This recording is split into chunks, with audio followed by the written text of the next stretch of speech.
pense que ce qui m'a permis d'arriver ici, c'est carrément l'acharnement et la détermination. Hein. C'est comme dans le sport, du coup. Et puis dans le quotidien, quand on veut quelque chose et qu'on va le chercher, en général, on y arrive.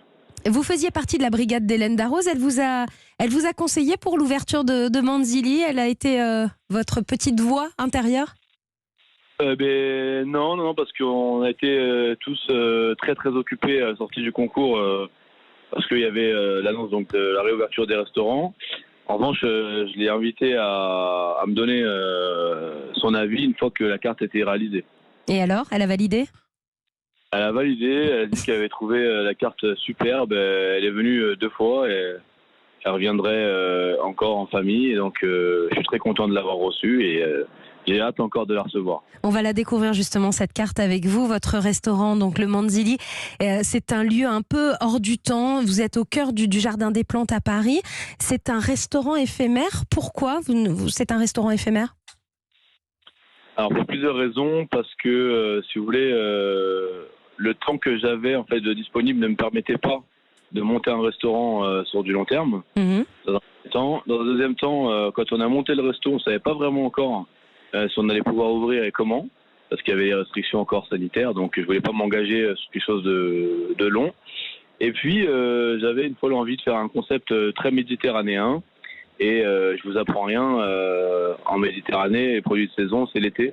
Donc ça correspondait parfaitement à la saison actuelle, quoi. Et justement, vous avez les mêmes racines, les mêmes origines que Brahim Asloum, notre invité. Vous êtes tous les deux d'origine algérienne. Et vous, Mohamed, c'est votre grand-mère qui vous a appris à cuisiner. Ouais, exactement. Je pense que comme Brahim, du coup, on a tous été un peu bercés dans les popotes, enfin même comme vous, je pense. Les cuisines de grand-mère, je pense qu'on on a tous vécu. Et donc moi, c'est de là en fait où j'ai été intéressé par les goûts, par les odeurs et par cet intérêt intellectuel de la nourriture, quoi. Vous pouvez Allez-y, Mohamed. Ouais, non, je disais, petit à petit, j'ai commencé à m'intéresser, donc partager des recettes avec elle, et je me suis pris au jeu, et puis ça s'est fait naturellement, quoi. Vous pouvez justement nous donner un exemple de recette, quelque chose que vous pourriez proposer à nos auditeurs. Facile à faire, hein, Mohamed. Attention, on compte sur vous. Hein.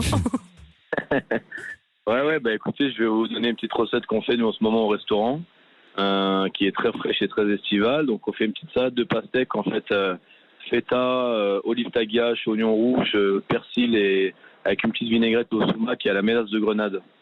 Donc c'est super frais, c'est très healthy pour le coup, pas pour les gens qui sont au régime ou les grands sportifs.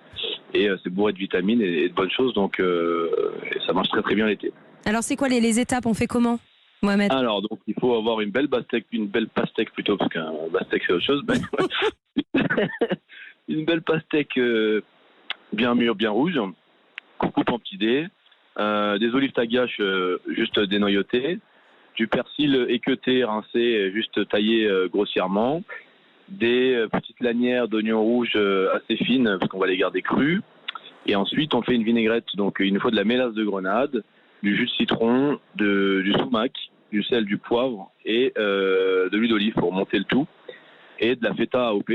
Donc on mélange, donc on fait la vinaigrette, et ensuite on mélange dans cette vinaigrette donc les petits cubes de pastèque, les petits cubes de feta, les olives avec le persil, les oignons par-dessus, et après on rajoute un peu de sumac et quelques petites pousses de basilic par-dessus pour rafraîchir le tout.